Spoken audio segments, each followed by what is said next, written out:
quem fala isso sem conhecer, tá errado. Mas eu que morei lá 6 anos, né? E morei na Inglaterra 1 ano, e morei no Canadá mais 1 ano, posso falar porque morei.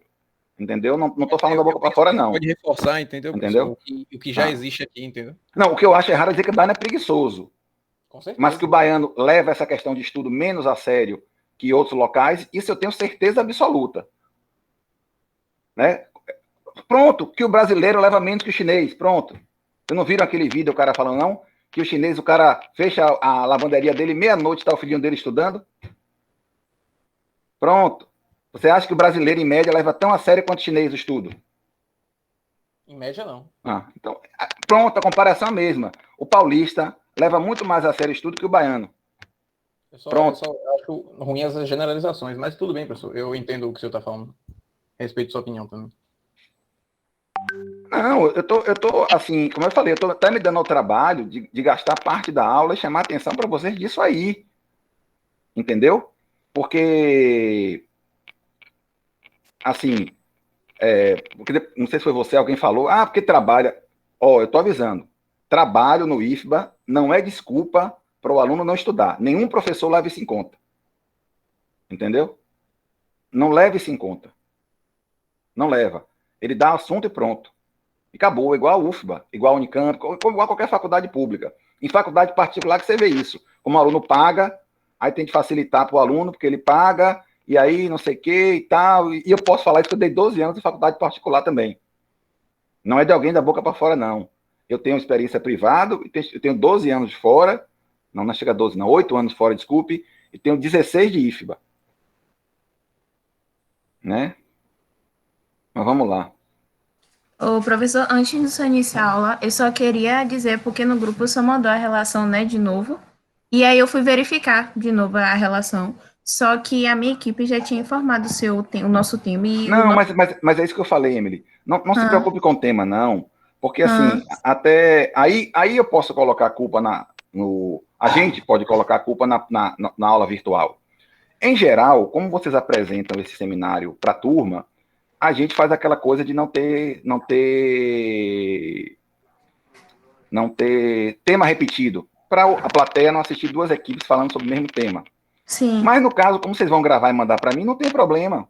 Pode ter, porque são equipes diferentes, vão abordar o tema com fontes diferentes, vão procurar em lugares diferentes, e só quem vai assistir a aula, o seminário sou eu. Então não tem problema não, viu, Emily? Mas eu anoto de novo. Francisco está brincando aqui, ou foi Luiz está brincando. A gente costuma dizer, viu, Luiz, que em faculdade pública tem duas alegrias, quando a gente entra e quando a gente sai. Então aí é um bom estímulo. Mas como eu disse, vocês podem pegar qualquer indicador, pesquisa, aprovação na AB, nota no ENAD, titulação de professor. Escolha um indicador, não precisa confiar no que eu estou dizendo, não. Pegue qualquer indicador que vocês vão comparar se a faculdade pública é melhor que a privada. Mas vamos lá. Não precisa acreditar no que eu estou dizendo, não. Peguem qualquer indicador, escolham um indicador que vocês quiserem. Né? E aí, outra coisa aconteceu comigo. Só para acabar, meu primeiro estágio, eu fui estagiar na Consic Engenharia. E na época, o diretor era meu vizinho, e ele tinha 5 filhas mulheres, não tinha 5 filhos homens, e ele gostava muito de mim, no meu prédio, meu pequeno. Aí ele falou, não, você vai entrar lá para ser meu sucessor. Aí ele falou, você vai estagiar em todos os setores da empresa para conhecer o que é a empresa como um todo, e um dia você ser um diretor e quem sabe até ocupar meu lugar. Aí eu comecei estagiando justamente no RH. Sabe o que o cara do RH falou? Tem essa pilha de currículo aqui, separe quem é de faculdade pública e quem é de faculdade privada. Se for de faculdade privada, você pode jogar fora. Eu só quero os alunos de faculdade pública. Aconteceu comigo. Quem está falando é Alexandre. Não é ninguém que está inventando, não. Aconteceu comigo no RH da Consic Engenharia SA. Então, assim, por aí vocês tiram, entendeu? Mas vamos lá. E outro depoimento de outro aluno, tipo assim, professor, comigo, né? Vocês veem que eu sou professor mãe, né? Faço trabalho, aulinha pronta, vida. Ô, professor, o senhor tá jogando duro, tá achando que a gente é aluno de faculdade pública? Quer dizer, lá ele já entra com esse espírito também, que eles são alunos de segunda categoria. Aí eu falei, se você acha que você é aluno de segunda, eu sou professor de primeira, meu nível é o mesmo. Então vamos lá. Professor, uma última pergunta para o pessoal que não está conseguindo o grupo. a possibilidade de, se eles não conseguirem um grupo de 4 pessoas, de outras pessoas colocarem no grupo mesmo que esteja cheio, com 4 já? Aí a gente pode colocar no grupo, mas a gente vai ter de aumentar um pouquinho o critério. Outro exemplo, assim, porque eu rodei, né? Eu sou rodado assim em escola. Então, assim, por exemplo, um professor meu lá da Unicamp, por coincidência, né? Nesse caso, não é porque é melhor ou pior, não. Ele falou para mim, ele falava assim, ó, eu quero 10 laudas por aluno do trabalho. Então ele dizia, se é um grupo de 4, eu quero um trabalho de 40 páginas. Se é um grupo de 2, 20 laudas. Então, assim, obviamente que para um grupo com mais alunos, nós vamos ter que aumentar o sarrafo. Entendeu? Assim. Aí o tempo, né? É o tempo. É isso. Eu tenho de pensar um pouquinho, porque isso aí foi um pouco novo para mim. Essa questão que você levantou agora de não conseguir alocar eles em outros grupos menores e realmente ter que fazer um grupo maior. Sim, porque já está chegando perto do trabalho, né? E se eles conseguirem grupo, é bom que eles estejam em um, pelo menos. Exatamente. Mas é isso. É isso que eu queria falar, Davi. Hoje é a nossa última chance de fechar esse negócio de trabalho. Né? Porque não dá, assim, ó, a aula começa 5 horas, quase 25 minutos falando disso, e a gente vai ter de falar de novo para redistribuir. E quando tem assunto para adiantar aqui. Então vamos lá. Professor, uma última dúvida sobre o trabalho. Diga, Marcelo. Ficou confirmado para dia 14, né? Tava no planejamento inicial assim. Foi, dia 14. Eu fiquei até de confirmar com vocês, mas eu tô com o calendário aqui do IFE, do calendário oficial, a gente abre também aqui no finalzinho e confirma. Porque ficou junto com a última prova, né? É a prova e também o envio do trabalho. A prova... a última deve ter prova. mudado o calendário, porque no planejamento inicial tava a prova dia 28. Então, eu acho, peraí, deixa eu ver aqui. Pelo menos foi o que eu anotei. Eu anotei quando você falou em sala. Não sei se mudou o planejamento ou algo assim. Agora, se vocês notarem no Classroom, você vê como eu sou cuidadoso com algumas coisas. Tudo que eu posto, eu sempre faço questão de jogar o planejamento para cima. Porque, obviamente, é um planejamento, pode ser alterado. Então, o planejamento é sempre o primeiro arquivo que vocês estão vendo no trabalho, entendeu? No Classroom. Então, a gente está no dia 10, está certinho. Vamos ver as 3 óticas de mensuração do PIB. Não, a entrega do trabalho, a prova está para o dia 28/6. Entendi. Não é isso? Entrega do trabalho 28, professor? A entrega era antes. A entrega era antes. A entrega era antes. Você até comentou sobre isso, que isso era proposital até. Não, mas pode ser dia 28, não tem problema não. Tá aqui no calendário dia 28, fica dia 28. Então, aí eu marquei dia 5 para entrega do... Não confundam a entrega do trabalho com a entrega do resultado final. Ó. A entrega do trabalho está para o dia 28, junto com a prova, porque aí só é enviar, não tem problema ser no mesmo dia. A entrega do resultado final, dia 5, e eu deixei uma aula aqui, aula reserva, caso a gente precise fazer segunda chamada, ou, sei lá, algum dia cai a internet, aconteça alguma coisa assim que isso não tá possa... no cronograma, né, do que o senhor colocou, né? Olhe no Classroom. Obviamente, hoje não vai ser a primeira informação, porque, como eu disse, tem um colega de vocês que não está no grupo do WhatsApp, então ele pediu para postar o link no Classroom, que é a comunicação oficial, é um direito, eu postei lá no Classroom. Então, os primeiros arquivos do Classroom é o link da aula de hoje, tanto da turma dessa primeira aula de 5 horas, quanto das 20h20. Mas, logo, a terceira postagem é o planejamento. Eu até marquei de rosazinho clarinho o que já foi dado, e de azul o que falta ser dado, e a entrega, a prova e o trabalho tá de vermelho, e a entrega do resultado final tá de verde, e a última aula tá lá de um azul clarinho, mas um pouco mais forte. Beleza, eu confirmei aqui. É porque no primeiro mesmo, é que o senhor foi alterando, né? Primeiro eu tinha anotado do primeiro, e aí eu não vi que o senhor alterou. Mas tá dia 28, beleza. Tá dia 28, é isso. Eu fiz essa modificação. Estão vendo aí, né? Vamos começar a aula até... Eu, às vezes, assim, sou um pouco duro, né, assim, com relação a essas coisas, porque, assim, eu acho que a gente, que é funcionário público, a gente tem um compromisso grande, porque tudo que é público, o pessoal diz que o privado é melhor. Tudo. Eu digo, peraí, menos educação superior. O público é melhor que o privado. Então, dobre a língua para falar da educação superior pública. eu sempre... Então, assim, eu defendo com muita ênfase, né, com muita sinergia, esse ensino público, gratuito e de qualidade, entendeu? Se tem uma coisa que é boa no Brasil, que é público, não estou dizendo que é de graça, porque alguém está pagando, né? Mas que é público, é o ensino superior. Então, assim, vocês são privilegiados nesse sentido. Então, eu sou bem enfático nessa defesa da qualidade e do trabalho, entendeu? Mas vamos lá. Aqui pense por outro lado, pô, o Alexandre jogou duro, pô, o Alexandre é um cara que é sério, leva as coisas a sério, quer que as coisas aconteçam da melhor forma possível e leva o trabalho dele com muita seriedade, assim. Então, prefiro pecar por excesso nesse sentido que por omissão. Mas vamos lá. Nessa segunda unidade, a gente está falando de macroeconomia, né? A gente até, inclusive, divide em unidade 1 e unidade 2, também seguindo essa grande divisão que a economia tem, que é microeconomia e a macroeconomia. A macroeconomia, como a gente vem sempre falando, estuda os fenômenos econômicos de maneira agregada, né? Junta, agrega, né? Ou, como eu também gosto de usar essa definição, estuda problemas que afetam toda uma sociedade e não individualmente uma empresa ou um setor da economia ou uma família. Então, também uma outra definição de macroeconomia. E a gente viu na aula passada que a economia de um país, ela não cresce de maneira uniforme, de maneira retilínea, né? Se a gente pegar aqui, fizer um gráfico aqui,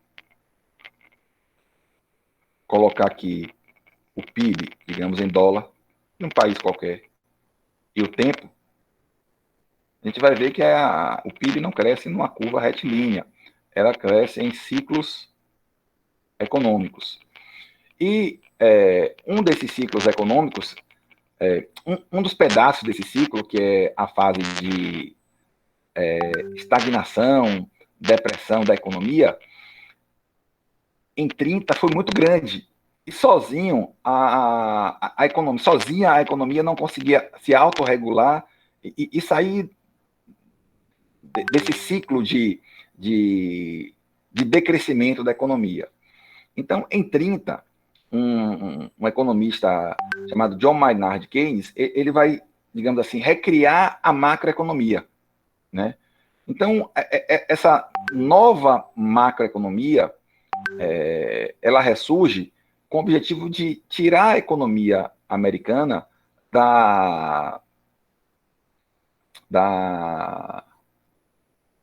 do processo de estagnação que ela passou a partir de 29, da Grande Depressão. Então, o que ele percebeu e qual foi a solução para ele? Que, para tirar a economia americana como é que eu vou dizer? Do buraco, digamos assim, depois eu procuro uma palavra melhor para definir, havia a necessidade de uma maior intervenção do Estado na economia. O Estado seria o agente, nesse momento, que poderia tirar a economia americana dos problemas que eles passaram a viver a partir de 1930. E a gente falou também na aula passada que, até usei a comparação com a febre, né? Quando eu quero saber se eu estou doente ou não, se eu estou febril ou não, a necessidade de medir, de quantificar esse estado febril e, a partir daí, passar a tomar remédios. E aí Keynes vai criar algumas contas nacionais, o sistema de contas nacionais, ele vai quantificar, senão vira achismo, né? Eu até brinquei com o negócio da febre, que eu estava, não estava, e aí ele vai criar 4 grandes contas nacionais, que são importantes e a gente vai começar a ver na segunda unidade. O produto interno bruto, a renda nacional disponível, as transações correntes com o resto do mundo e as contas da administração pública. A gente vai ver essas duas primeiras juntas, né? Quando a gente falar de política monetária e política de rendas, vamos falar de transações correntes com o resto do mundo, sobretudo com o balanço internacional de pagamentos, quando a gente falar de política cambial, e vamos falar das contas públicas quando a gente falar de política fiscal. Então, vamos começar pela primeira, que é o PIB, e também falei na aula passada que o PIB, que é essa quantidade... Vamos definir primeiro o que é o PIB, né? O que seria o Produto Interno Bruto? Seria a quantidade de riqueza que uma economia gera em determinado período de tempo. Né? Uma sociedade qualquer, o Brasil, durante determinado período de tempo, ela produz, ela gera riqueza. Então, o PIB seria essa quantidade de riqueza gerada por um determinado país em determinado período de tempo. E a gente viu também, a gente chegou a ver isso, que para calcular o PIB no sistema de contas nacionais, a gente assume alguns pressupostos, né? As contas procuram medir a produção corrente, a produção daquele período em análise, não são considerados bens produzidos em períodos anteriores, apenas a remuneração do vendedor é a remuneração a um serviço corrente, por exemplo. As contas referem-se a um fluxo, normalmente de um ano, ou seja, existe uma dimensão temporal na análise, e a moeda é neutra. A moeda é aquela unidade de conta que permite eu somar coisas diferentes. Como eu disse, é a quantidade de riqueza produzida. Então, um país, num ano qualquer, ele produz laranja, carro, computador, tablet, celular, corte de cabelo. Como é que eu transformo tudo numa unidade qualquer, numa unidade comum? Eu transformo tudo no preço, né? Eu multiplico por um valor qualquer, pelo valor da moeda, e somo essas coisas que são diferentes. Eu não posso somar coisas diferentes, já falei isso várias vezes aqui, se antes transformar numa unidade comum. Então, a gente transforma tudo em dinheiro e aí calcula esse PIB. Então, a moeda, para o cálculo do PIB, ela é neutra. Lembra até que eu dei um exemplo, acho que eu brinquei com alguém aqui nessa turma, falei assim, olha, faz de conta que a inflação de um ano foi 100%. A mesma caixa de banana que você comprava por 10, você passa a comprar por 20. Então, se você levar em conta a inflação do ano, você pode cair na falsa ilusão que você produziu o dobro. Mas não foi a produção que foi o dobro, foi a inflação que transformou o seu produto em moeda no valor numérico em dobro. Por isso que de um ano para o outro você tem de deflacionar o PIB. Então, por isso que a moeda é neutra. Ela é apenas uma unidade de conta. Ela tem de ser descontada a inflação do período para você não cair nessa armadilha de errar nas contas. Até aqui foi basicamente revisão. Professor, Oi. Boa noite. Boa noite. Você falou de deflacionar o PIB. Seria diminuir o PIB do ano anterior, não? Não, seria descontar a inflação do ano anterior. Ok, pronto. Por exemplo, É como se meu PIB subisse mais do que a inflação. Não, vou lhe explicar, João. Vou explicar com um exemplo numérico. Você é um país qualquer que só produz banana. Vou fazer um exemplo bem simples para você entender. Você é um país que só produz banana. E você só produz por ano 2 cachos de banana. Você é um país tipo aquela ilha do Pequeno Príncipe, bem pequenininho, só produz banana. Então você produziu 2 cachos de banana. Cada cacho de banana você vende a R$10. Então 2 vezes 10, 20. Quanto foi seu PIB? Lembra que eu falei que o PIB é dado em moeda corrente? Então, 2 vezes 10, 20. Você vai dizer, poxa, minha produção foi de 20 unidades monetárias. Aí no ano seguinte, você também produziu os mesmos 2 cachos de banana. Mas ocorreu inflação nesse país. E também, só para facilitar a conta, faz de conta que a inflação foi de 100%. Então, mesmo cacho de banana que você vendia por R$10, você passou a vender por 20. Então, você vendeu 2 vezes 20, 40. Entendeu? Então, assim, se você não levar em conta que a moeda é neutra, se você não deflacionar o PIB, não tirar a inflação do ano seguinte, vai dar a falsa impressão que seu país produziu o dobro de riqueza, não foi não? Sim, entendi agora. Entendeu, João? Então você tem de deflacionar o PIB, tirar a inflação que provocou essa falsa ilusão que você produziu o dobro. Professor, eu tenho uma pergunta, uma dúvida, na verdade, que não sei se... eu queria saber, por exemplo, de maneira prática, como é que um país sabe quanto foi que ele produziu? É através de, por exemplo, de um determinado tipo de imposto? É o que a gente vai ver hoje. A sua pergunta vai ser respondida hoje. Antônio. Pronto. Pronto. É justamente isso. Vocês estão vendo esse quadro aqui, ó. Você pode calcular o que Anderson acabou de perguntar, a quantidade de riqueza produzida por um país, você pode calcular de 3 maneiras. Ou você calcula pela ótica da renda, que é essa primeira que está aqui, ó. Tudo que as pessoas desse país ganharam em termos de salário, juros, aluguel, lucro, ou pelas patentes, é uma maneira. é calcular o PIB pela ótica da renda nacional. É uma maneira de você calcular isso aí. Uma outra maneira de você calcular é pela ótica do dispêndio. Nesse nosso exemplo aqui, está aqui no quadro, como nós estamos imaginando que as famílias não poupam, tudo que elas têm em termos de renda, elas gastam. Tudo vira consumo. Então, o dispêndio dela, esse C aqui é de consumo. Então, tudo que elas gastam, elas consomem. A gente admitiu aqui facilmente que elas não poupam, elas consomem. Tudo é consumido, é consumo. Mas a gente vai ver mais para frente como é que você transforma parte do que não é consumido vira investimento. Fica para o ano seguinte. A gente vai ver como é que se resolve isso matematicamente. Ou você calcula pela ótica do produto, que é essa outra ótica aqui, ó. Tudo que é produzido, está aqui o somatório, esse símbolo aqui de somatório, tudo que é produzido, vezes seu preço, vezes a quantidade do que é produzido, como no caso bem simples da banana, que a gente usou aí no caso com João. A quantidade de bananas, que foram 2, vezes o preço da banana, que no primeiro ano foi 10 e no segundo ano foi 20. Né? Então, 2, que foi o total de bens produzidos, 2, vezes o preço da banana, 2 vezes 10, 20. Mas a gente vai ver daqui a pouco, mais detalhadamente, cada maneira. Então, vamos lá. Então, complementando, como eu disse, o PIB pode ser calculado de 3 formas. Ó. Quais são as 3 formas? Repetindo, ótica da renda, ótica da renda, ótica do dispêndio ou ótica do produto. Né? Todos 3, chegam a exatamente o mesmo valor numérico.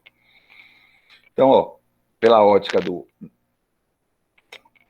da oferta, né, que é do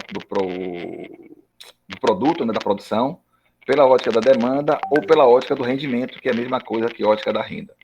O valor do PIB não deve variar de acordo com o método utilizado. Então, você chega ao mesmo valor numérico. Os 3 diferentes métodos de cálculo do PIB devem sempre apresentar o mesmo valor numérico. Desde 90, o PIB é divulgado pelo Instituto Brasileiro de Geografia e Estatística, IBGE. Então, quem divulga o PIB oficialmente no Brasil é o IBGE. Beleza? Aqui, por enquanto, nada de muito novo. Vamos seguir aqui. Pronto, vamos começar a ver aqui o PIB pela ótica do produto, que é a ótica, até pelo nome, né? PIB, porque você pode também falar RIB, que é renda interna bruta, ou DIB, despesa interna bruta. Mas se costuma sempre falar PIB, PIB. Então, assim, é até engraçado você dizer assim, PIB pela ótica da renda. Você devia falar logo RIB, renda interna bruta, ou DIB, despesa interna bruta. Mas se costuma sempre falar PIB. Então, vamos começar pelo cálculo do PIB. O cálculo do produto é o valor adicionado de todos os bens e serviços finais produzidos em determinado período de tempo. Valor. Valor é expresso em moeda corrente. É o preço daquele bem. Então, valor nesse sentido. Os preços permitem agregar bens diferentes, como eu sempre venho dizendo. Como é que eu somo coisas diferentes? Eu dou um preço a elas e somo. Né? Lembra, por exemplo, dá um exemplo mais simples. Eu fui com minha mulher no mercado.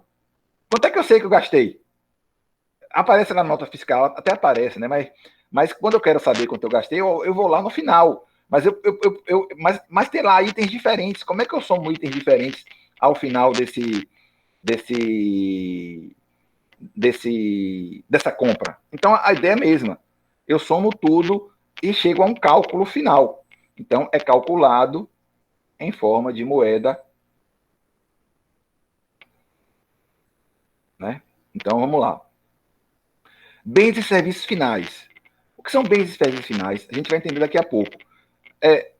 Você tem de tirar, no cálculo do PIB, os bens que foram insumos e que geraram outros bens. Você tem de calcular só o valor adicionado. Vou dar exemplo do carro. A Pirelli faz pneu e a Ford vende carro. Quando a Pirelli vende pneu para o carro, você teve uma venda, tem o valor do pneu. Quando você vende o carro, não está embutido no preço do carro o valor do pneu? Então, se você não somar só o valor adicionado ao bem final, você está contando o pneu 2 vezes. No momento em que a Pirelli vende para a Ford e no momento que a Ford vende o carro para você. É o que nós chamamos em economia de dupla contagem. Todo mundo entendeu? Vai ter um exemplo numérico aí da farinha e do pão, que vocês vão entender isso aí bem direitinho. né? Tá aqui, ó, esse exemplo aqui, ó. Vamos somar trigo, farinha e pão ao mesmo tempo. A gente vai ver esse exemplo daqui a pouco. E como eu sempre venho dizendo, em um determinado período de tempo, um fluxo definido, um mês, um ano, um trimestre e etc. Pronto, vamos pegar aqui um exemplo, que eu falei, evitando a dupla contagem.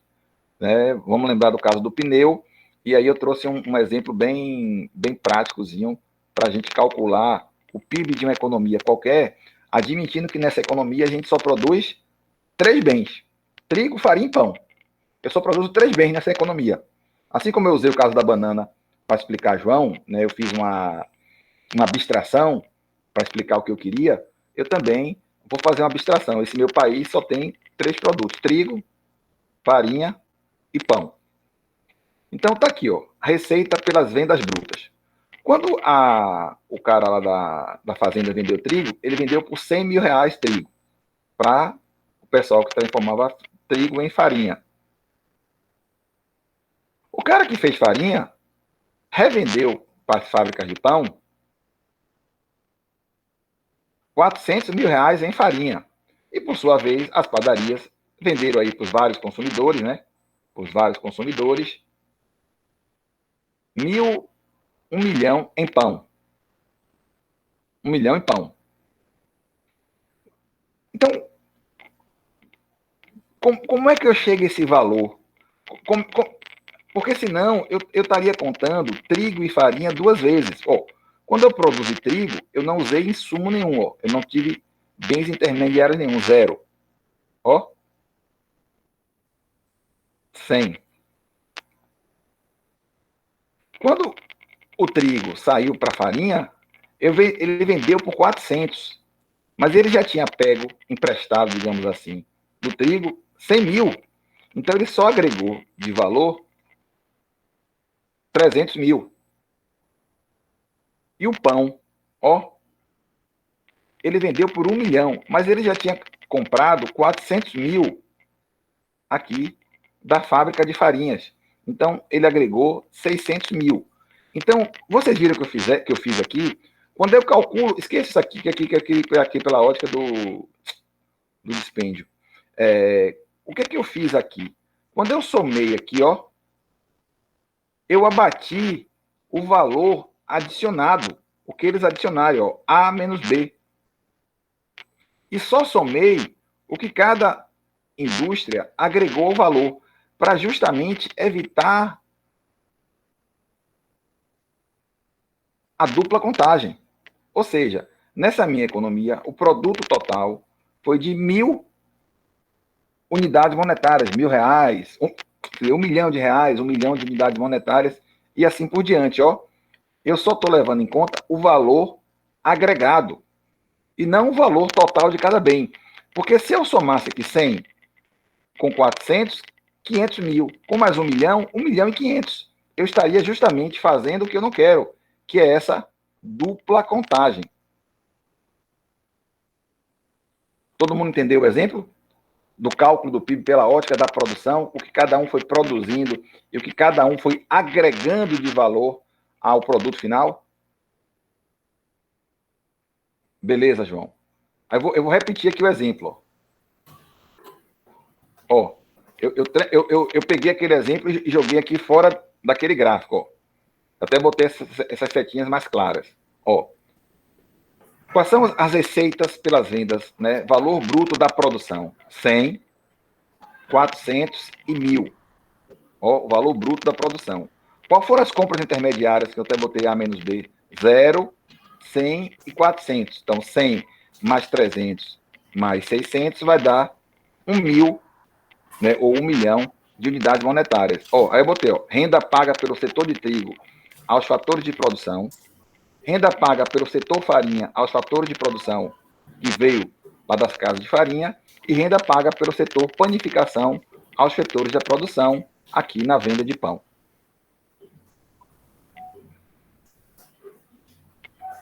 Todo mundo conseguiu entender aí o que a gente chama de valor agregado, só que você agrega, e como você evita a dupla contagem, quando você apenas está somando o valor agregado por cada setor ao bem intermediário, uma vez comprado no bem na indústria anterior?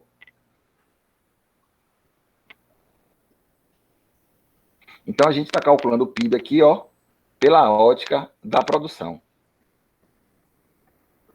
Ó, então, uma vez excluídos, ou levando em consideração a exclusão desses bens intermediários, o produto nacional, ó, PN, é o somatório de N produtos fabricados na economia, vezes o preço de cada produto e a quantidade de cada produto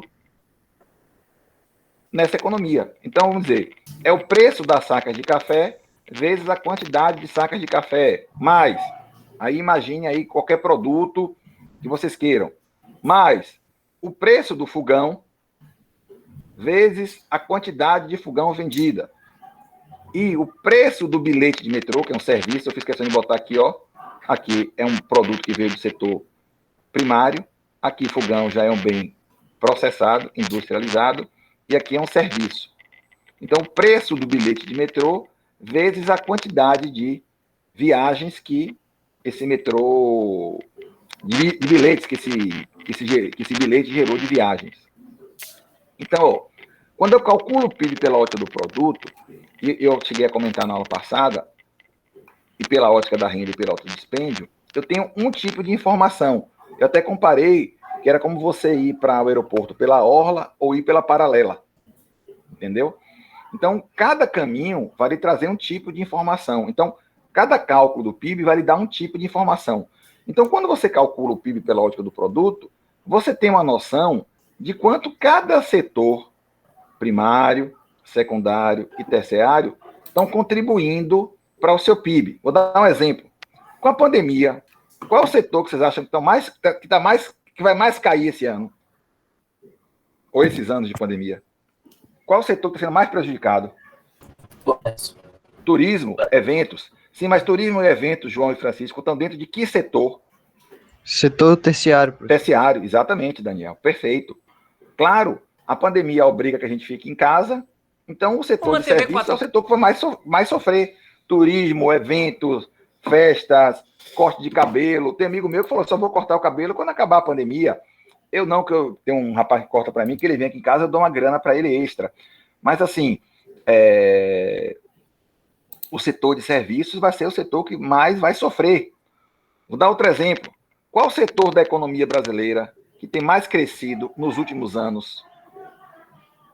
E tem uma propaganda bem bonita na televisão, toda hora fica, não sei o que, é pop, não sei o que, não sei o que, não sei o que, não sei o que. Setor primário. Setor primário.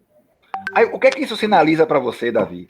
Numa economia qualquer, onde o setor primário é o que mais cresce, isso é bom ou é ruim? É ruim, né? É ruim, claro. É o começo da economia dos países. Exatamente. É um produto que tem baixo valor agregado.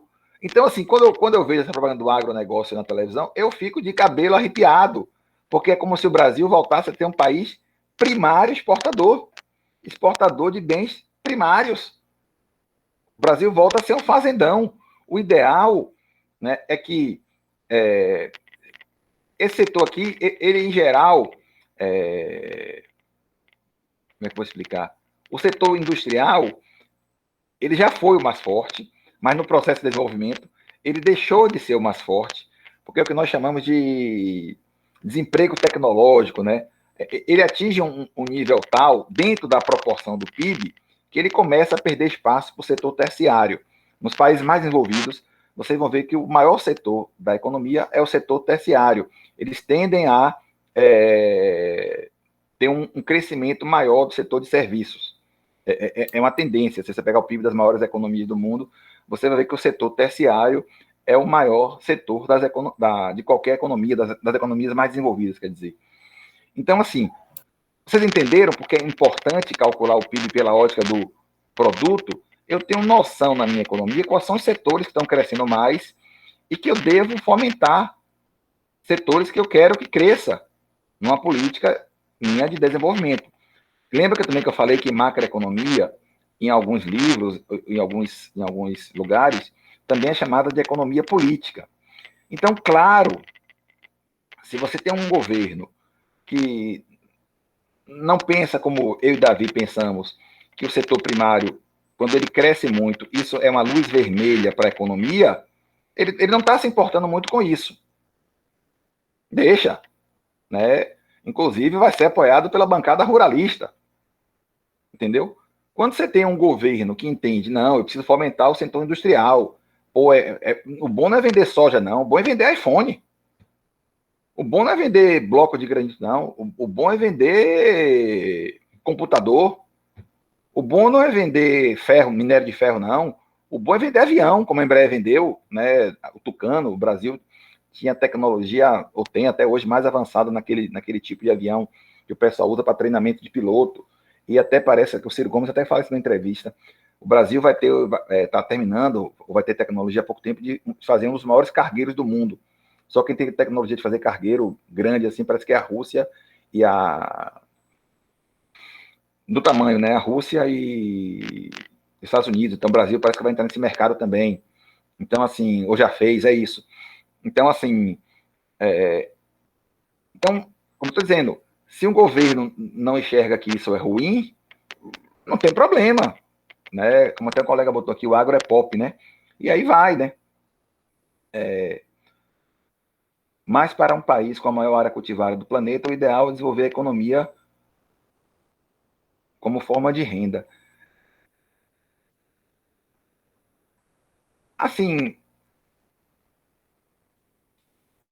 mas tire pensando por você. De onde é que vem os maiores salários? Vem do setor agrícola ou vem do setor secundário? E ainda mais no Brasil, tirando a agricultura familiar, que é o que bota comida para a gente, mesmo assim no prato, né? O agronegócio de exportação, que gera divisas, é monocultor, né? Essa renda é apropriada muito por uma pessoa só. Né? Não é um setor que cresce distribuindo renda. Então, assim, inclusive se vocês pegarem um período da história da economia brasileira, que é chamado de milagre econômico, você vai ver que o setor que mais cresceu foi justamente o setor industrial. Entre 78 e 73, foi o setor que mais cresceu foi o período que a economia brasileira mais cresceu e o setor industrial foi o que mais cresceu.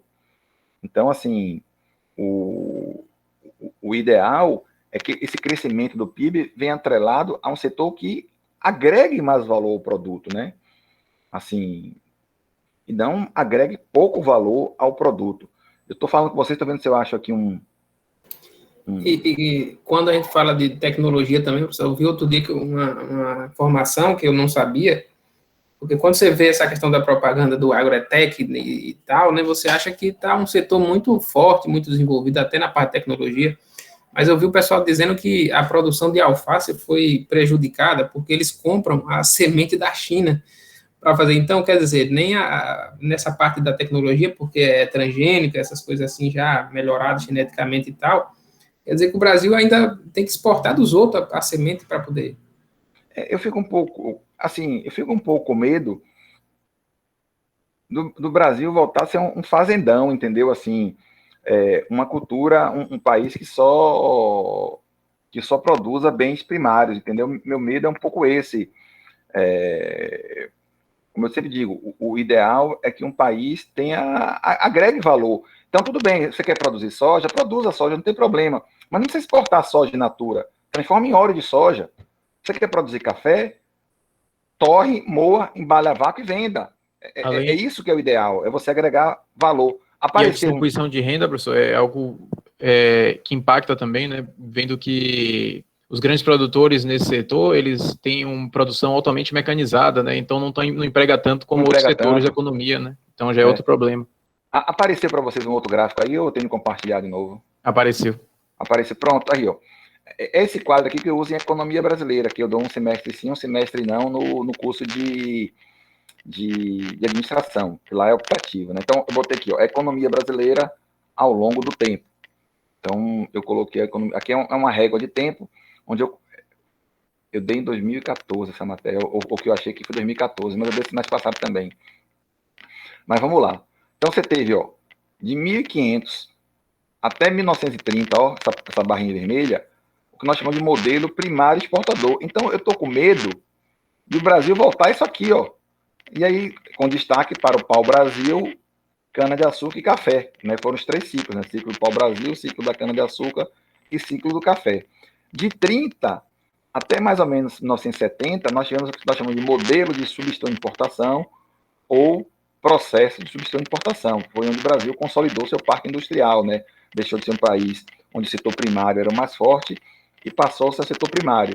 Inicialmente com Vargas com a indústria de base e depois com JK com a indústria de bem de consumo final. Você teve um período aqui entre 70 e 80 que foi marcado pela primeira e pela segunda crise do petróleo, mas o Brasil continuou com taxas boas de crescimento, mesmo consolidando seu parque industrial. Foi chamado de fuga para a frente, porque enquanto a economia do mundo todo recuou, o Brasil avançou. Depois tivemos os anos 80, que foi marcado pelos planos de estabilização da economia, plano Sarney, plano Collor e plano FHC. Depois tivemos os 2 governos Lula e Dilma. Aí foi mais ou menos até 14, né? Não, porque aqui foi a aula que eu dei. Depois eu pedi para os alunos prepararem o seminário dos 2 últimos governos. Por isso que só vai até 14. Então, meu medo é que a gente passou por aqui, consolidou nossa indústria e vai voltar a ter um modelo primário exportador. Meu medo só um pouco é esse, entendeu? Não é nada contra o agronegócio, é só um pouco de medo de a gente voltar a isso aí. Mas vamos lá. Então, aí foi o cálculo do PIB pela ótica do produto. A gente vai ver, como quem foi que perguntou, acho que foi Anderson. Pronto, Anderson, como é que calcula? A gente já viu uma maneira de calcular, pela ótica do produto, tomando só cuidado com a dupla contagem, excluindo os bens intermediários. Vamos ver o cálculo do PIB pela ótica da renda, né? A segunda maneira. No entanto, existe ainda uma segunda ótica que também possibilita medir a atividade econômica do país, que é a renda nacional. A renda nacional é a soma de tudo que foi pago às famílias, que são proprietárias dos fatores de produção, pela utilização dos seus serviços produtivos em determinado período de tempo. Aí, ó, eu posso calcular o produto nacional bruto, né, que é renda, na verdade, vou até consertar isso aqui, na verdade, vai ser renda nacional bruta, R, por tudo que foi pago de salário, mais tudo que foi pago de juros, tudo que foi pago de aluguel, tudo que foi pago de lucro, tudo que foi pago pelas patentes. Até aqui a gente viu, até aqui a gente já tinha visto, ó. O que é novo que você está colocando aqui, Alexandre? O governo. Não tinha governo antes. De onde é que vem a renda do governo? Dos tributos diretos, dos tributos indiretos, e ele devolve para a sociedade parte do que ele arrecadou dos tributos em subsídios. O que é novo também, Alexandre? Essa última parte aqui, ó. Renda líquida recebida do exterior e renda líquida enviada ao exterior. O que quer dizer isso? A gente vai entender melhor essa conta aqui quando a gente falar de balanço de pagamentos. Mas é tudo aquilo que eu envio para o exterior e tudo aquilo que eu recebo do exterior. Por exemplo, a Ford teve lucro aqui, né? Quando ela tem lucro aqui, ela manda parte da... não seria uma fuga, porque essa conta existe, viu, João? É uma conta oficial. A Ford é uma empresa americana. Ela teve lucro, ela vai remeter os lucros para fora do país. Não é isso? Ela vai mandar lá para a matriz dela, americana. Uma parte ela reinveste, se for objetivo, se não for, ela manda para lá. E, por outro lado, também, uma parte do que as empresas brasileiras fazem lá fora, elas mandam para cá. Então, é uma conta de menos e mais. Renda líquida enviada ou renda líquida recebida. Você pode botar também, mas claro que isso, no final da balança, dá muito pouco, que os brasileiros que moram lá fora mandam para cá para seus parentes, ou que os americanos que moram aqui, estrangeiros, mandam para fora, né? Mas, obviamente, que isso, na conta de um país, não é um valor significante. No caso brasileiro, vocês acham que esse resultado aqui é mais ou é menos? Acho que é menos, professor. Menos. Acho que é menos. Exatamente, menos. Por isso que no caso brasileiro, decorem isso aí, que isso é importante, viu? A renda, isso aqui é importante, questão de prova, inclusive, viu? A renda interna bruta é sempre maior do que a renda nacional bruta. Porque quando você fala em renda nacional, você vai excluir o que as empresas estrangeiras mandaram para lá e o que a gente recebeu de fora. Então, ó, a renda nacional bruta, Então, no caso brasileiro, a gente sempre envia mais do que manda. Então, aqui é o cálculo da renda nacional bruta pela ótica do... desculpe. É isso mesmo, peraí. Renda... Corrige. Escrevi aqui de novo, peraí. É isso mesmo. A renda... Professor, deixa eu só ver se eu entendi. A gente recebe mais do que envia. Correto. Ó, se eu tirar isso aqui, eu tenho renda... Se eu tirar essa última variável aqui, deixa eu apagar. Eu tenho renda interna bruta. Quando eu falo renda interna, eu não tô excluindo o que eu mandei, o que eu recebi, ó. Renda interna bruta. Se eu tirar essas duas últimas variáveis. Então, no caso brasileiro, a renda interna bruta é sempre maior do que a renda nacional bruta. Porque quando eu falo em renda nacional, tá aqui, ó. Em cima, nacional, ó o N aqui. Eu estou levando em conta o que eu mandei para o exterior e o que eu recebi do exterior. Entenderam? Mas aí não confundam com exportação e importação. Isso não tem a ver com importação ou importação, não. Isso tem a ver com remessa de dinheiro para fora. Porque quando você exporta um produto, sai um bem físico, que tem um valor, e entra o correspondente em dinheiro. Não é nessa conta que entra, não. É no cálculo do dispêndio que eu vou mostrar. Eu estou falando aqui de remessa de dinheiro, de lucro, ou remessa de divisas para fora. Entendeu? É uma outra coisa. Entendeu? Quem foi que perguntou? Eu ainda estou com dúvida, professor. Porque, assim, o que é que eu penso? Aqui a gente tem muita multinacional, né? Então, na minha cabeça, a gente envia mais para fora, não é isso? Envia mais para fora, para o exterior, do que recebe do exterior. Essa é a ideia. Ah, então pronto. Acho que eu entendi agora. Estava aqui me confundindo. Então, renda recebida. Como você mesmo falou, como a gente tem menos, a gente recebe pouco. Como a gente tem muito, a gente envia muito. Então, se isso aqui... Vamos trabalhar com vetor. Se esse vetor aqui é maior que esse vetorzinho aqui, a diferença vai ser sempre negativa. Entendeu? Exatamente o que você falou. A gente tem muita multinacional que envia dinheiro para fora. E tem pouca multinacional lá que remete para o Brasil, entendeu? Então é sempre uma diferença negativa. Sim, faz sentido. Entendeu? Então, por isso, eu sempre brinco também que ninguém quer ser pai de filho feio.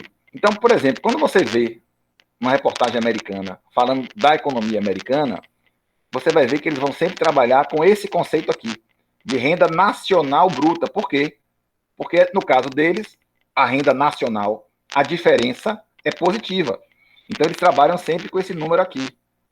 No caso brasileiro, como esse número é maior, você vai ver na televisão sempre falar em PIB e nunca em PNB. Alguém já viu alguma reportagem? O PNB do Brasil? Não. Porque o PNB, no caso brasileiro, é menor do que o PIB. Porque o conceito de nação, pensa o seguinte, o conceito de nação vai além da fronteira física. Quando a gente fala produção interna, tanto faz se foi multinacional ou não.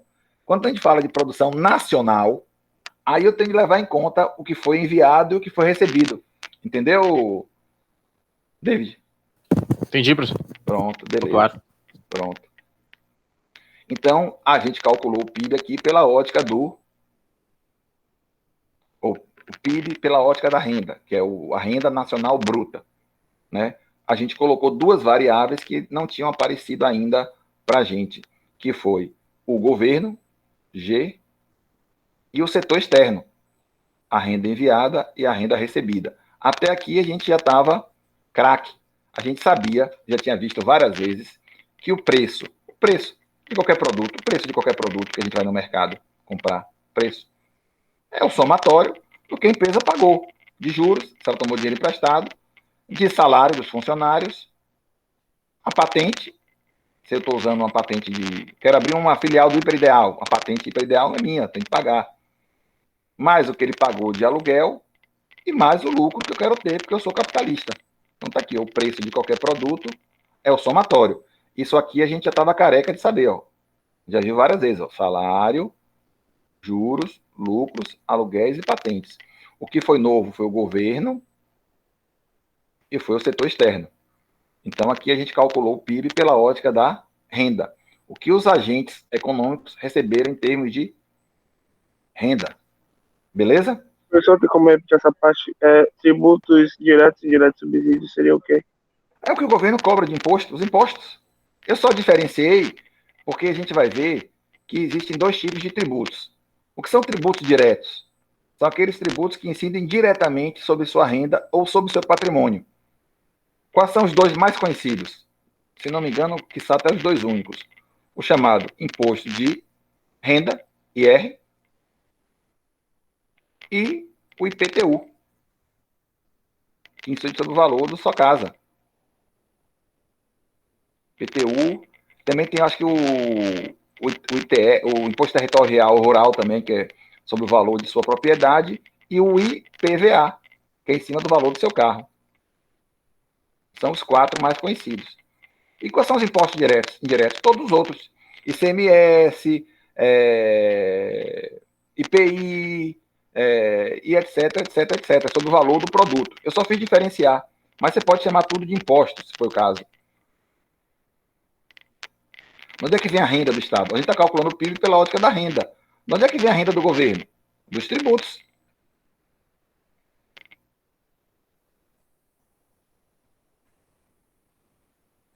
Dos tributos, diretos e indiretos. E uma parte do que ele arrecada, ele devolve. Por isso que o subsídio entra com valor negativo. O subsídio entra aqui em cima com valor negativo. Porque o subsídio, quando o governo devolve, fazendo com que alguma coisa fique mais barata. Então, ele devolve. Ó. Ele arrecadou, por um lado, cobrando aqui, ó. Ele arrecadou aqui, mas ele devolve na forma de subsídios. Entenderam?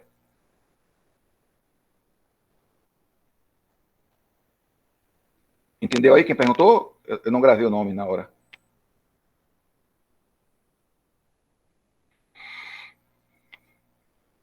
Então, o PIB pela ótica da renda. Ó. Aqui eu já expliquei. Né? Renda líquida, renda enviada ao exterior, RE. Parte do que foi produzido internamente, mas não pertence aos nacionais.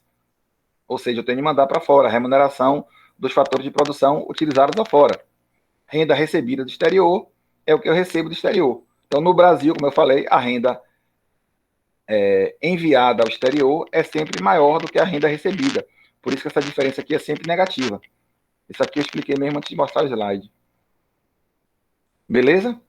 Aqui foi o que eu falei lá, mas aqui, ó, renda líquida enviada, renda recebida e renda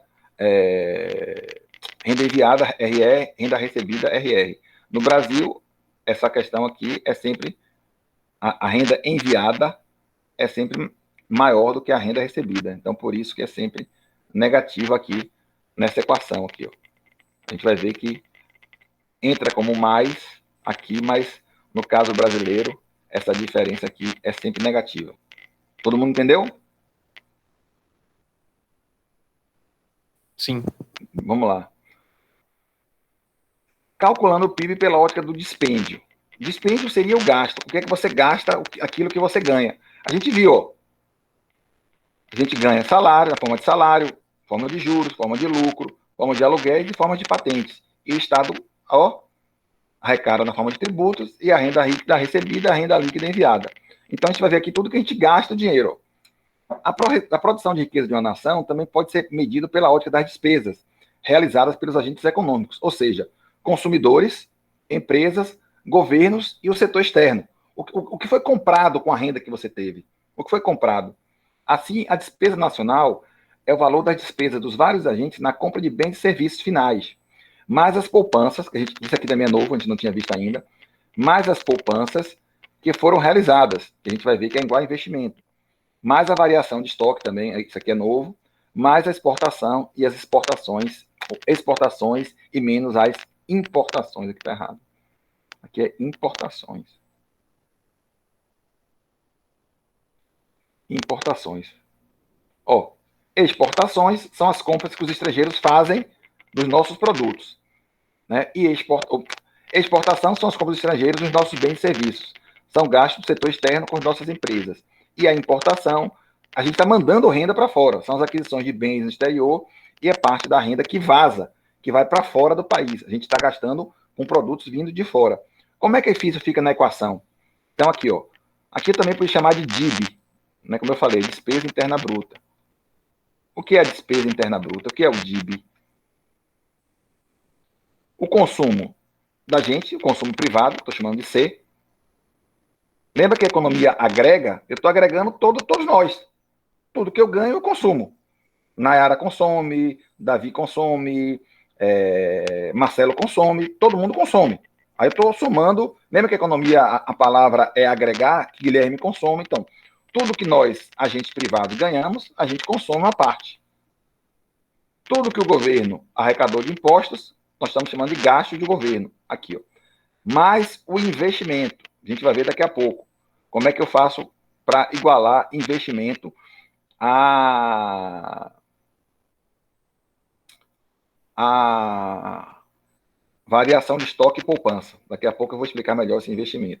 Mais o que é investido, né? Investimento, que é a formação bruta de capital, mais o que sobra de poupança, mais o que é exportado, menos o que é importado. Nesse caso aqui, eu até já comentei na aula, essa diferença é positiva ou negativa?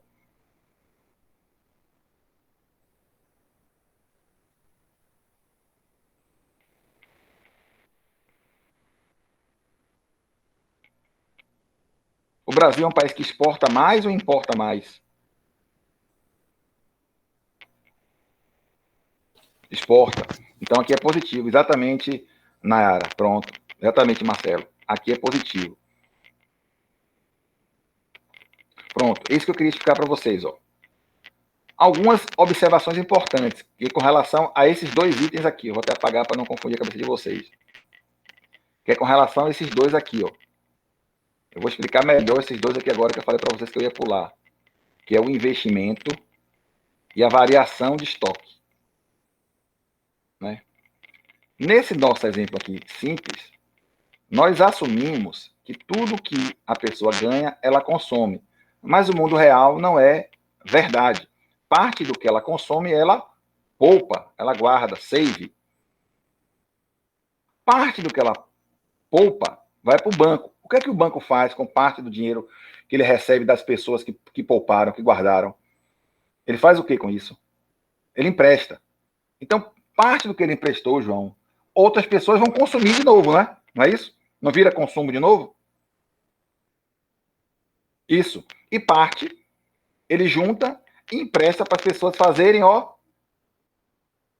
investimento.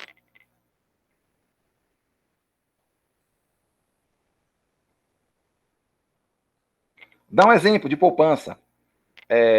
Qual é o dinheiro que financia a casa própria no Brasil? De onde é que vem a poupança que financia a casa própria? De onde é que vem o dinheiro? Do FGTS. Do FGTS, perfeito, Anderson, perfeito, nota 10. Francisco também, pronto. Então, parte do que é poupado. Lembra que a palavra de macroeconomia é agregar. Então, sei lá, sobrou esse mês R$1.000 de Alexandre do mês, sobrou 1.000. Aí eu botei no banco. Aí o banco pegou esses R$1.000, tem gente querendo dinheiro.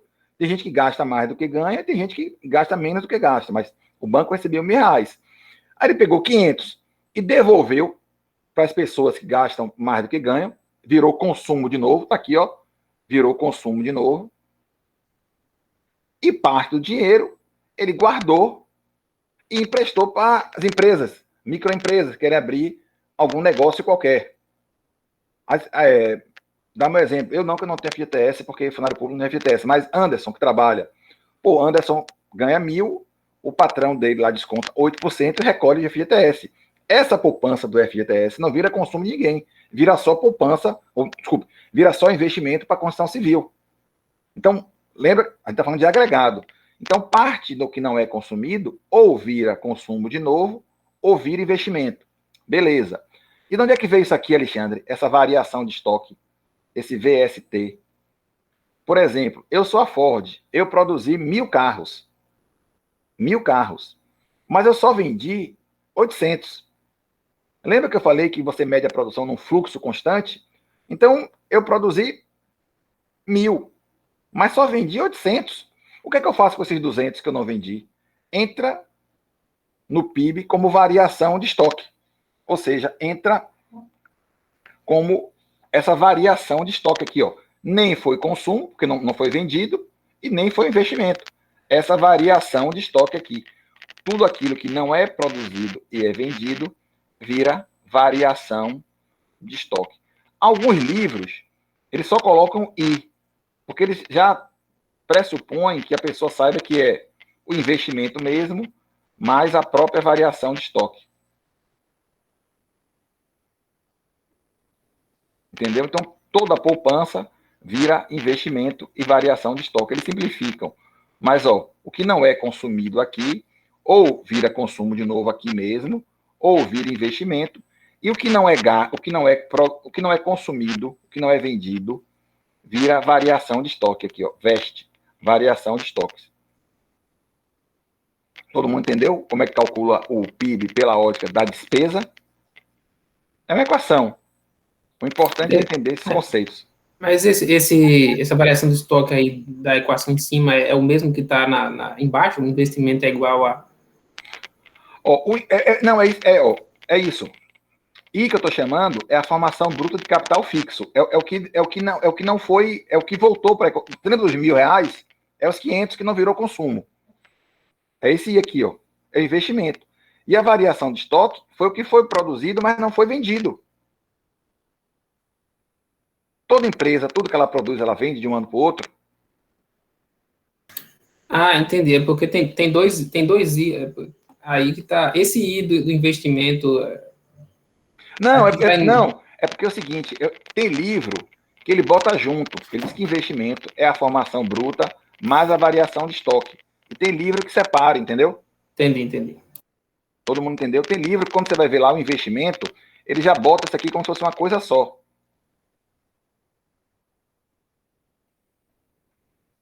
E tem livro que separa.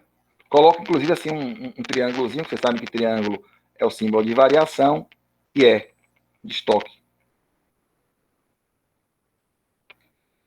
Né?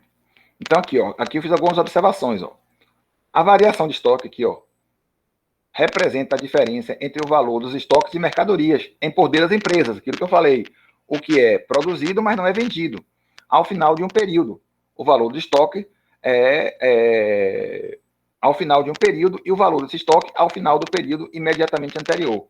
Não se deve confundir investimento no sentido vulgar com esse investimento que a gente está falando, né, que é essa formação bruta de capital, ou esse investimento que as empresas fazem. Porque eu costumo até dizer assim que quem investe em empresa é pessoa física, aplica. Só quem investe é pessoa jurídica. Né? Porque às vezes a gente vê assim na televisão, faça tal curso, o investimento custa tanto. Isso não é investimento. Investimento, quem faz é pessoa jurídica. Em economia, a pessoa física só aplica, ela não investe. Entendeu? Então, na linguagem da macroeconomia, que se preocupa com a contabilidade dos agregados macroeconômicos, isso não é investimento, é poupança. Vamos lá. Aqui, no caso da gente, gasto e despesa também é a mesma coisa, a contabilidade vai separar. É outra coisa também legal, que a gente vai falar das contas, mas depois eu repito também isso quando a gente falar de política tributária. Uma coisa que é legal é você calcular a carga tributária bruta e líquida de uma economia. Eu coloquei aqui, mas depois eu vou repetir quando a gente falar de política tributária. O que é o índice de carga tributária bruta? É o somatório dos impostos diretos mais o somatório dos indiretos dividido pelo PIB, vezes 100. Você vai achar quanto o governo cobrou bruto de imposto nessa economia. E a carga tributária líquida, você vai diminuir as transferências e subsídios que o Estado dá. Aí você vai achar a carga tributária líquida. Não precisa gravar isso hoje, não. Eu coloquei aqui, mas mais para frente eu vou explicar. Aquilo que eu tinha falado no começo da aula, o que é o deflacionar? É você tirar a inflação do período para não fazer aquela falsa armadilha que eu comentei com o João, de você achar que produziu o dobro, mas, na verdade, você está levando em conta a inflação do período. Então, o produto nacional real também, ó, a deflação do PIB. E aqui algumas coisinhas também que são legais, algumas diferenças. Qual a diferença de produto nacional bruto e produto nacional líquido? Depreciação. O que quer dizer isso? Vamos imaginar na casa da gente. Aqui em casa quebra copo pra caramba. Aí uma parte dos copos que a gente compra é para repor o que quebrou. Uma outra parte é para ter mais copo em casa. Então, quando a gente fala produção bruta, a gente está falando tudo que foi produzido. Quando a gente fala produção líquida, a gente tem que abater aquilo que foi quebrado ou foi desgastado de um ano para o outro. É um conceito interessante. Quando a gente fala o preço do produto a custo de fatores, eu não estou levando em conta os tributos e os subsídios. Quando eu falo a preços de mercado, eu estou embutindo a carga tributária que esse produto sofre. A gente já comentou isso também. E aquilo que a gente bateu bem, ó, produto interno e nacional. Interno é tudo que é produzido dentro da minha fronteira física, independente de se é multinacional ou se é empresa nacional. Quando eu vou para o conceito de nação, eu tenho de levar em conta a renda líquida enviada ao exterior e a renda líquida recebida no exterior. Para que serve o PIB? Os economistas costumam dizer que o PIB é um bom indicador do crescimento, mas não um indicador do grau de desenvolvimento de um país. Francisco perguntou, professor, aquela correção que se faz de um ano para o outro é uma deflação? Na verdade, Francisco, deflação é quando a inflação está embutida. Na verdade, no salário, você não embute a inflação, ao contrário, você nem colocou a inflação do período. O que, na verdade, as pessoas confundem, Francisco, é aumento com reajuste. Entendeu? Então, quando você fala assim, se a inflação foi 10% e você ganhava 1.000, de um ano para o outro, você teria um reajuste para 1.100. Porque se a inflação foi 10%, ela comeu 10% do seu salário. Se você continua ganhando 1.000, na verdade, em termos reais, você só ganha 900. No seu contra-cheque, continua aparecendo 1.000.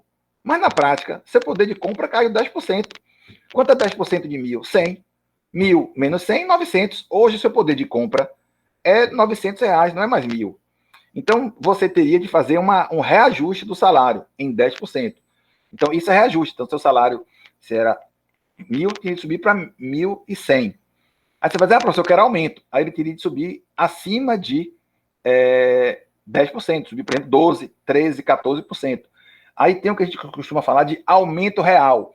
Porque se costuma falar assim, aumento, mas não é aumento, é reajuste. Aí se criou essa expressão, aumento real. É aquele aumento que está acima da inflação.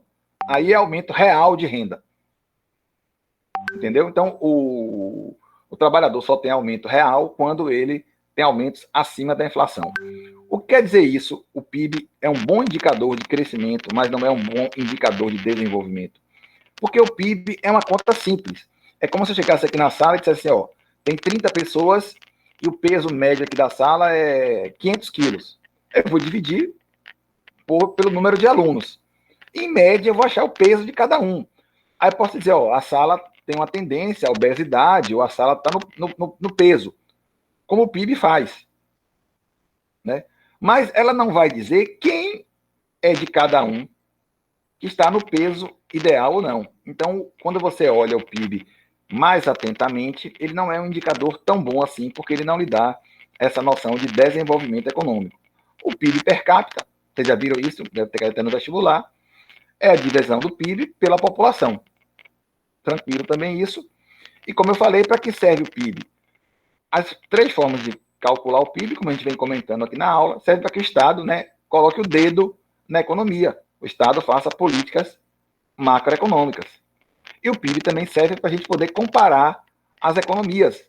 Aqui eu peguei até 2014, quais foram as economias que mais cresceram no mundo. Aqui a taxa de crescimento de cada economia. Pronto. A aula de hoje era basicamente vocês entenderem como se calcula o PIB pelas três óticas e a importância de se calcular cada uma delas. Beleza, pessoal?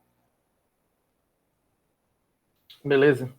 Pronto. Eu vou abrir agora aqui o arquivo das equipes. E aí vocês vão dizendo até o tema de novo. Pode dizer o tema, não tem problema. E se a equipe está mantida. Eu vou compartilhar a tela aqui de novo com vocês. E até se a pessoa está aparecendo ou não. Porque, por exemplo, Estou dando um exemplo aqui. Vamos supor que no grupo de Emily tenha 5, mas só estão se reunindo 4. Eu vou dizer, ó, Emily, essa pessoa que não está vindo aí, você tire ela e bote João. Entendeu? Então também é importante a gente ver isso agora, para a gente ver a questão dos trabalhos.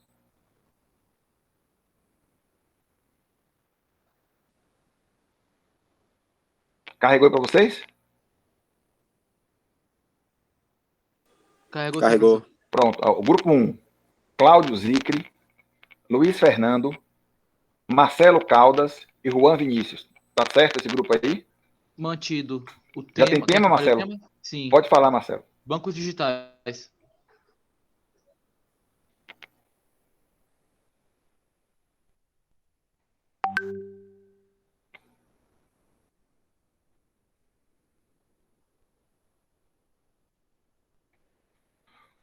Grupo 2, Vitor Roma, Milena Rosário, Emanuel Igor, Maiara Barbosa, é o mercado de pneus, não é isso? Esse foi desfeito, professor, não existe mais não. O grupo aqui incluiu, né? Sim. Aí todo mundo ficou sem grupo aqui nessa equipe? Eu posso falar por mim, assim, eu estou sem grupo, é Manuel.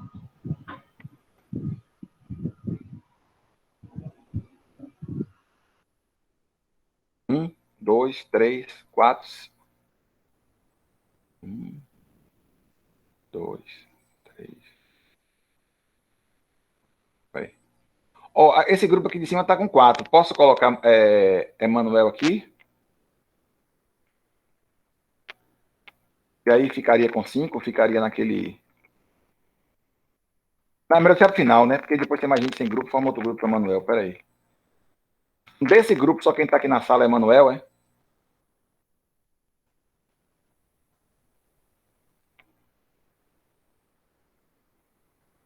Peraí, então... Peraí, Maiara foi pro grupo... Maiara foi pro grupo 11.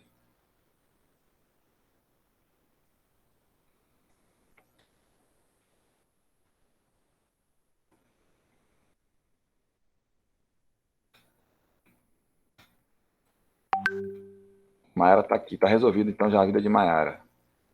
Quem tá sem grupo é Quem tá sem grupo aqui é Manuel, né? Então... Professor, Alexandre também, viu? O grupo 14 foi desfeito. Pronto, então já vou botar aqui no formar já outro grupo aqui. Eu vi Alexandre. É Alexandre Robson, né? Isso mesmo. Pronto, aí, ó, aí, Manuel, você e Alexandre já estão aí, já é um grupo. 2 já é um grupo, entendeu? Se não aparecer mais ninguém, já vai tocando o barco você, Alexandre, com quem mais a gente vê aqui agora que está sem grupo, tá certo? Então, já tem um novo grupo 2. Grupo 3, Everton Machado, Laura Teles, Emily Santos e Guilherme Passinho. Isso. Eu vou botar de verde, porque o verde é sinal verde, tá tudo ok. Tá certinho. Tá bom. Grupo 4, Paloma Ribeiro, João Santos de Jesus, Débora Santino e Lucas Paixão, também tá tranquilo? Tudo tranquilo, professor. Pronto. Grupo 5, Kevin, Danilo, Vitor Luca, desculpe, Kevin Igor, Danilo, Luca, deve ser Gabriel, que eu digitei errado, né? Não, professor, esse mesmo, tá certo, Grito. Tá certo. Danilo, Vitor, Luca e Eric? Sim, tá ok o grupo, tudo certo. Pronto, vamos lá. Grupo 6, Danilo Soares, Lucas, Nayara, Reginaldo e Francisco? Tudo certo, professor. Pronto, beleza. Quem tiver algum grupo certo e também quiser sair, pode saindo, viu? Grupo 7, Gabriel Ferreira, Ícaro, João Vitor, Vinícius Alves e João Vitor Braga? João Vitor Melo, saiu quem, João? Ah, peraí, João. Saiu um, entrou outro. Quem foi que saiu, João, para eu te apagar aqui?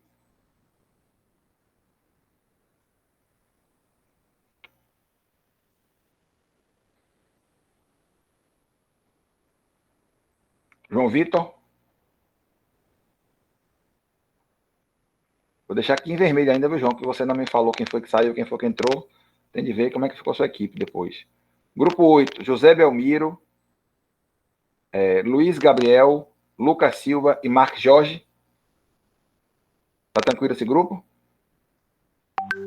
Grupo 8. Grupo 8. José Belmiro falou que estava tranquilo. Pronto. Grupo 9. Anderson Santana, Anderson Penha, Isaac, Daniel e Samuel.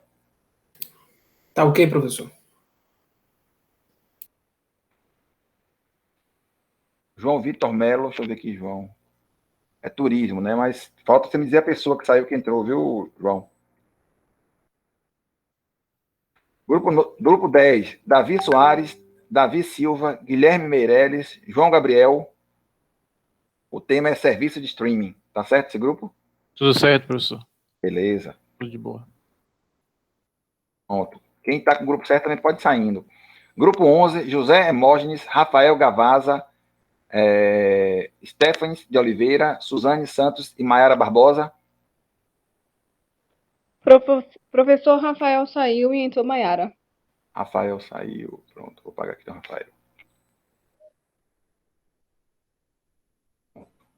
Mas vamos lá. O 12 foi o que desfez, que alguém falou, não foi? Grupo 12, Felipe Costa, Kevin Lima, Magno Silva, Márcio Souza e Marcos Caldas. Algum desses estão aí na sala? Felipe Costa, Kevin Lima, Magno Silva, Márcio Souza e Marcos Caldas. Espera aí, João. Vou voltar aqui para o seu grupo, João Vitor.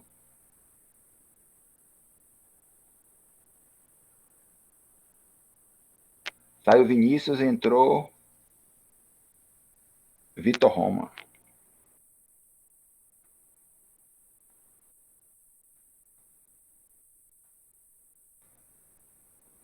Ó, esse grupo aqui, 12, ninguém tá aí. Grupo 13, Nelson Bispo, Juan Luiz Oliveira, Valber de Oliveira e Victor Arnaldi. Tem alguém na sala?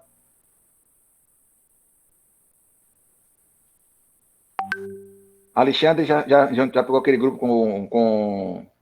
Isso, professor. Pronto. Vai sim. Almir de Souza, André de Oliveira, Breno da Silva, Cláudio Santos. Tem alguém na sala?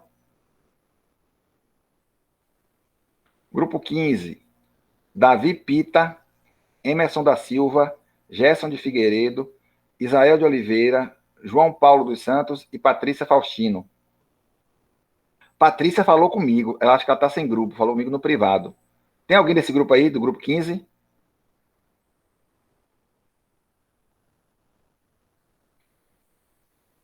Eu vou colocar a Patrícia nesse grupo seu aqui, viu, Alexandre?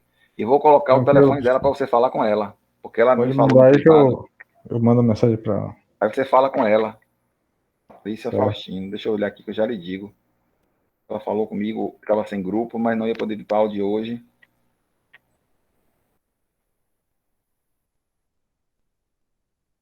Aliás, confirme se é essa Patrícia, porque ela está aparecendo aqui para mim como se fosse da turma 2, mas será que é ela? Mande um zap. Se for ela, você coloca. Se não for, você depois me fala. Certo. E aí, o número 988979289. Professor, Patrícia Beleza. saiu dessa turma. Eu só estou confirmando aqui com ela se ela falou com o senhor, tá bom? Então é outra Patrícia. Então esqueça, Alexandre. Pronto, fica Emanuel e você. Joguem duro aí. Tranquilo, professor? Vou pegar o contato de Emanuel que eu já peguei aqui. Pronto. Aí joguem duro. Então, a turma 1 e 3 eu não vou me preocupar mais. Está todo mundo com grupo, já está todo mundo certinho. Só quem está mais sem grupo é Alexandre. Estava sem grupo é Alexandre e Emanuel, mas já tem um grupo agora, né? Sim, quem foi que falou? Professor, meu grupo 3, ele tem um tema produtos de higiene. Grupo 3. Tô copiando aqui.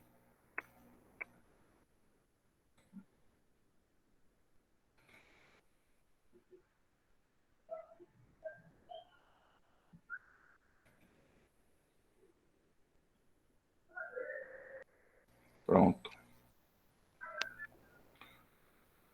O importante é vocês saberem o tema de vocês. Como eu falei, não estou me preocupando tanto com o tema, porque como vocês vão mandar o trabalho para mim, não tem problema ser o mesmo tema. Não tem problema a princípio. Ficaria chato se fosse o mesmo tema para uma equipe ficar apresentando para o resto da sala, mas para a gente não vai ter esse problema não, porque só quem vai ver o seminário sou eu mesmo, só quem vai assistir sou eu. Tá certo? Então tá bom, pessoal. A gente se encontra então na próxima aula, a gente continua a falar. Diga aí, João Vitor Melo. Diga, João. Ok, professor, boa noite. Peraí, João. Qual é o número do seu grupo, João? Para não ficar procurando aqui.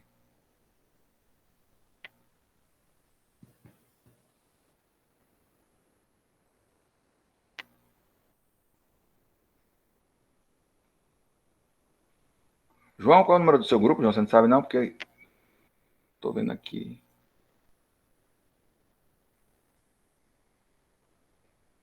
É o 7? Ah, 7. Ó, tem Gabriel Ferreira, Ícaro Cares, João Vitor Lino. É você. Victor Roma e João Vitor Braga. Kevin Lima. Não tem Kevin aqui, não. Aí, ó, Gabriel Ferreira.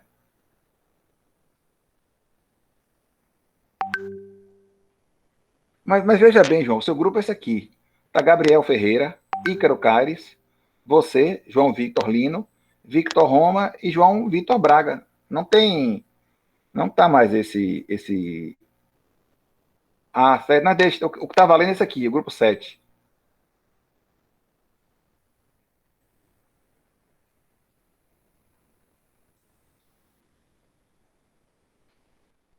Pronto, beleza, pessoal. A gente se vê semana que vem, a gente vai começar a falar de política fiscal e uma das políticas macroeconômicas, eu tenho de ver, deixa eu ver aqui no negócio. Não, moeda e inflação. Pronto, eu vou postar os textos, como sempre, os vídeos. Próxima aula, moeda e inflação. Beleza, joguem duro aí no trabalho. Valeu, boa noite. Boa noite.